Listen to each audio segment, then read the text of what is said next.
For today's ulam, maggagata tayo ng ginataang gulay. Ayan, lalagyan ko na ng gata.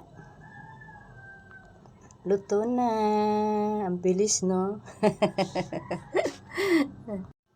Siya, kung gusto nyo ng ganitong ulam, hali kayo tayo magluluto. Samahan nyo akong magluto. So, hali na tayo magluluto na. For today's lutuan, kalan de uling. O, nilagyan ko na ng mantika yung kawali. Sinalang ko na rin yung alimasag. Gigisain ko muna yung alimasag para may lasa-lasa yung mantika. Ayan, halu-haluin ko lang hanggang sa mangamoy yung ating alimasag.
Lagyan ko naman ng patis.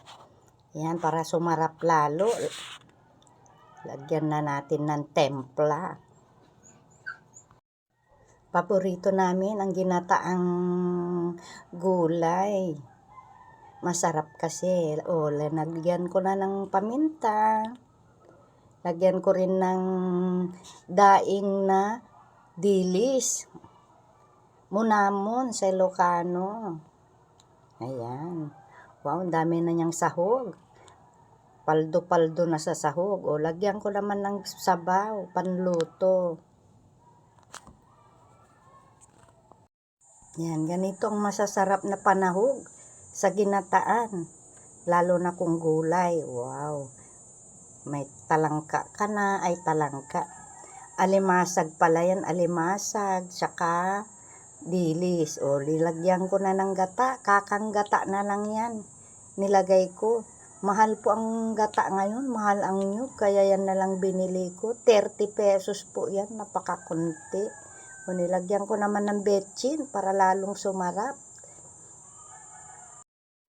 Ayan, kumukulo na. Naamoy ko na yung aroma ng mga recados. O, tingnan mo. Diba? Maya-mayat ito ay lalabas ng aroma ng dilis saka itong aking talangka. O, takpan ko naman para mabilis maluto. Ayan, kumulo na. Malapit na maluto.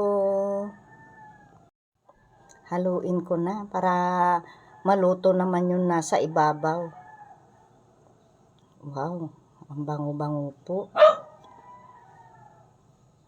Sumasagot po si Chico, oo daw, mabango daw yung niluluto ko. Ayan po, ang sarap-sarap na. Amoy pa lang, masarap na. O, tingnan nyo po. So, yun lang. Luto ng aking ginataan. O, salamat sa inyong panunood. O, kung gusto nyo ng ganitong ginataan, try nyo na rin magluto.